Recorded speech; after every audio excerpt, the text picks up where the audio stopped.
this election is very, very different for one reason. You know, last time, for the first time, the BJP issued a separate manifesto for Bengaluru. Then the Congress also came out with a separate manifesto for Bengaluru. Generally, you have in state elections, you don't have two manifestos. But then Bengaluru and obviously in Maharashtra, Mumbai, these are the areas where there's multiple urban small constituencies. There are 48 constituencies. So if you sweep 30 out of 48, it's a big chunk in Karnataka. So greater Bengaluru makes a lot of difference to the fortune of any political party. So that is one.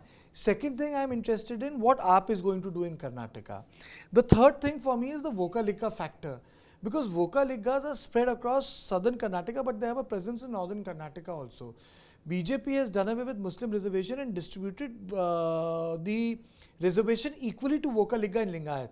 So it was very, very clear for the first time they don't want to be projected as a Lingayat-backed party. They want to spread their base in southern Karnataka, which is Chikmagalur, Old Mysore region. BJP was primarily a party of North Karnataka, and the second base they had was in Udupi, the coastal belt, where primary mobilization from Ram Janambhoomi, Ayodhya took place from the south. I think the stakes are high for Bharatiya Janata Party for one reason, that Karnataka is the only state where they could make a headway in 2007 in the south. After that, no other state.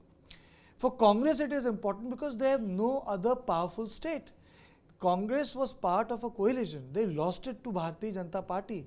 The same thing had happened in Maharashtra. So it's a snatched away state. So in case they get the state on their own, it is going to create confidence in the cadre of the Congress party that at least they have a chance to fight.